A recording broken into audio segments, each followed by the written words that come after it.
చెప్తాను. మొన్న మహారాష్ట్రలో లోకల్ బాడీ ఎలక్షన్స్ జరిగితే నాగపూర్లో అత్యంత బలంగా ఆర్ఎస్ఎస్ ఉన్న ప్రాంతంలో ముస్లిం లీగ్ పార్టీకి సంబంధించిన అభ్యర్థి గెలిచారన్న విషయాన్ని నేను మీకు చెప్తున్నాను. ఈ గెలిచిన వాళ్ళలో కూడా నాన్ ముస్లింస్ కూడా టికెట్లు ఇచ్చి నాన్ ముస్లింస్ ని కూడా గెలిపించాం. ఇది కేవలం ఏంటంటే ముస్లిం లీగ్ పార్టీని ఒక పరిమితం చేయడం కోసం కాదు, ఈ మతపరంగా ఓట్లు అడుగుతారు అని చెప్పి ఒక కుట్ర చేస్తున్నారు. మరి ముఖ్యంగా ఈ కుట్ర కారకులు ఎవరు అంటే ఈ ఆర్ఎస్ఎస్ బీజేపీకి సంబంధించిన వ్యక్తులు ఒక కుట్ర చేసి వాళ్ళకి వేరే ప్రయత్నిస్తున్నారని చెప్పి నేను భావిస్తున్నాను. వేరే పని ఉండదా? పొద్దున్న లేస్తే మీ మీద కుట్రలు చేసుకుంటూ బతికేస్తారు వాళ్ళు. వాళ్ళ పనే కుట్ర కదా, వాళ్ళ పనే కుట్ర కదా. ఇప్పుడు ఎప్స్టైన్ ఫైల్స్ లో మోడీ గురించి ఇంత స్పష్టంగా వస్తే దాని మీద ఎవరు మాట్లాడరు. లేని ఫైల్స్ గురించి మాట్లాడతారు. కేరళ ఫైల్స్ అంటారు, కాశ్మీర్ ఫైల్స్ అంటారు, ఇంకోటి అంటారు. మరి పార్లమెంట్ లో సమాధానం చెప్పాల్సి వస్తుందని చెప్పి స్పీకర్ అడ్డు పెట్టుకుని స్పీకర్ ద్వారా మహిళా ఎంపీలు ఈయన మీద దాడి చాలా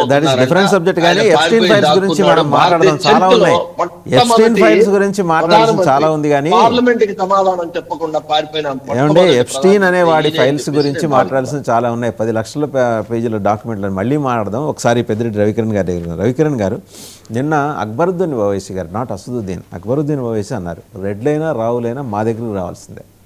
సరే, అన్నదమ్ములు ఇద్దరు నిన్న వేరు కాంటెక్స్ట్ సంబంధించి మాట్లాడారు. ఇద్దరు కూడా జాతీయ రాజకీయాలని ప్రభావితం చేసే అంశాలే లేవనెత్తారు. సరే, వాళ్ళు ఎన్నికల ప్రచారంలో వాళ్ళ ఎత్తుగడలో భాగంగా వాళ్ళు చేసి ఉండొచ్చు. As rightly said by Bashir Ahmad గారు, కొంతవరకు వాస్తవమే. వాళ్ళు లేకుండా అక్కడ కాంగ్రెస్ గెలిచే పరిస్థితి ఉందని మీరు అనుకుంటున్నారా జూబ్లీ హిల్స్లో? సార్ వాసుదేవన్ గారు, ముందుగా మీకు తోటి ప్యానలిస్ట్కి 9 టీవీ వీక్షకులందరికీ శుభోదయం అండి. వాయిస్ సరిగ్గా రావట్లేదండి, చాలా డిస్టర్బెన్స్ గా ఉంది. ఈసారి కొంచెం చెక్ చేయండి. షూర్. ఇప్పుడు కాంగ్రెస్ కానీ బీఆర్ఎస్ కానీ మొదటి నుంచి ఎంఐఎంతో అంటకాకిన పార్టీలేనండి. మొన్న జూబ్లీ హిల్స్ ఎన్నికల్లో కూడా మనం చూసాం. రేవంత్ రెడ్డి గారు ఎవరు క్యాండిడేట్ని తీసుకొచ్చారు? ఎంఐఎం క్యాండిడేట్ని తీసుకొచ్చారు. ఆబ్వియస్గా ఎంఐఎం సపోర్ట్ కూడా బహాటంగా తీసుకున్నారు. అలాగే రేవంత్ రెడ్డి గారు ముస్లిం అయితే కాంగ్రెస్ అయితే ముస్లిమే, కాంగ్రెస్ అంటే ముస్లిం అంటే కాంగ్రెసే అని చెప్పి అప్పటికప్పుడు అజరుద్దీన్ కూడా మంత్రిగా చేసుకున్నారు. సో ఇలాగ ఎంఐఎంతో అంటకాగి ఉన్నటువంటి కాంగ్రెస్ పార్టీ, అలాగే గతంలో బీఆర్ఎస్ కూడా, టీఆర్ఎస్ బీఆర్ఎస్ కూడా అలాగే ఉన్నటువంటి ఈ యొక్క పార్టీల వల్ల అక్కడ ఎంఐఎంకి ఓవైసీ బ్రదర్స్ కి ఇద్దరికి ఆత్మవిశ్వాసం అనండి లేకపోతే అహంకారం అనండి అన్ని పెరిగిపోయింది. అందుకని ఈరోజు వాళ్ళ తమ్ముడు చేసిన స్టేట్మెంట్ ఆ మీటింగ్ లో, రావైనా లేకపోతే రెడ్డైనా ఎవరైనా మా దగ్గర రావాల్సిందే, మేమెంత ఉండేది మాకు అల్లాకే పిందే ఉంటాం, మాకు ఎవరికి సంబంధం లేదని చెప్పేసి అన్న. అంటే అది ఆయన మతపరంగా కూడా కన్వర్ట్ చేసిరా. అంటే నా ఉద్దేశం ఏంటి? ఇండైరెక్ట్ గా చెప్తాం, మేము హిందువుల దగ్గరికి మేము వెళ్ళాం, హిందువులే మా దగ్గర రావాలి అని చెప్తాం అనమాట. సో ఈ రకమైనటువంటి రెచ్చగొట్టే వ్యాఖ్యలు చేస్తూ వారు చేసినటువంటి ఇది కాంగ్రెస్ పార్టీ మొదటి నుంచి అట్లాగా. ఇప్పుడు ముస్లిం లీగ్ తో కూడా ఏంటి ముస్లిం లీగ్ ఈ పార్టీ దేశాన్ని విభజించినటువంటి పార్టీ, దేశాన్ని మత విభజనగా చేసినటువంటి పార్టీ, డైరెక్ట్ అటాక్ కి తీర్మానం చేసిన పార్టీ, అనేకమైనటువంటి జెనిసైడ్లు కేరళలో చేసినటువంటి పార్టీ, ఈ రోజు కూడా కేరళలో మత రాజ్య స్థాపన చేస్తామని చెప్పి ఊరేగింపులు చేసే పార్టీ, అలాగే షరియా చట్టం తీసుకురావాలని చెప్పి మొదటగా కేరళని ఏదైతే ముస్లిం రాజ్యం అవుతుందని చెప్పి ప్రకటిస్తున్నటువంటి పార్టీ. ఇటువంటి పార్టీతో కాంగ్రెస్ పార్టీ ఈ రోజు కూడా అంటగలుగుతుంది. సో అలా కాంగ్రెస్ పార్టీ ఆలోచించుకోవాలి. ఇటువంటి వాళ్ళు ప్రోత్సహిస్తుంది. అక్కడ ఎంఐఎంని ప్రోత్సహిస్తారు, ఇది ముస్లిం లీగ్ ని ప్రోత్సహిస్తారు. సో ఈ రకంగా ఉన్నటువంటి ముస్లిం లీగ్ పార్టీ మా మీద ఆరోపణలు చేయటం సిగ్గుచేయటం. మీరు ఆలోచించుకోవాలి. దేశాన్ని విభజించినటువంటి పార్టీని మీరు కొనసాగిస్తూ ఈ రోజు ఈ రకమైనటువంటి స్టేట్మెంట్లు ఇస్తూ ఈ దేశాన్ని విభజిస్తామని కూడా అంటున్నటువంటి వాళ్ళు ఈ రోజు మా మీద ఆరోపణలు, ఆర్ఎస్ఎస్ బీజేపీ అంటూ మా మీద ఆరోపణలు చేయడానికి మీకేమి నైతిక హక్కు ఉందని నేను అడుగుతున్నాను.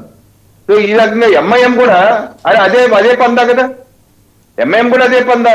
15 నిమిషాలు అంటారు. మొన్న కూడా అక్బరుద్దీన్ అన్నదమ్ములు ఇద్దరు అదే మాట. 15 నిమిషాల పాటు పోలీసులు పక్క తప్పుకుంటే హిందువులు మేము ఖతం చేస్తాం అన్నది ఈ రోజు కూడా. అంటే డైరెక్ట్ గా ఇండైరెక్ట్ గా కేసులు అయినాయి కాబట్టి, శిక్ష అయింది కాబట్టి ఇండైరెక్ట్ గా వ్యాఖ్యం చేస్తున్నారు.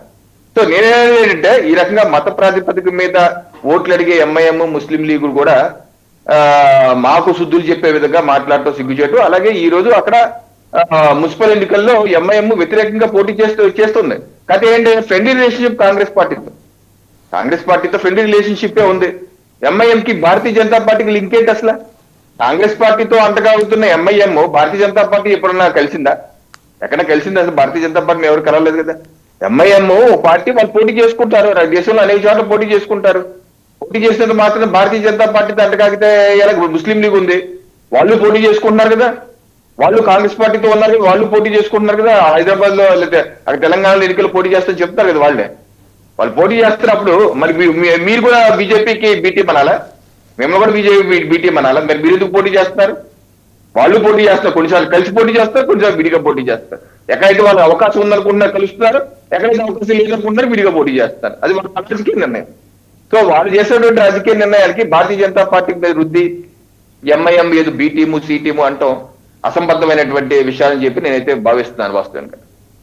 రైట్. ఐ థింక్ మనతో పాటు మురళీ మనోహర్ గారు కూడా, political analyst professor Murali Manohar గారు కూడా జాయిన్ అయ్యారు.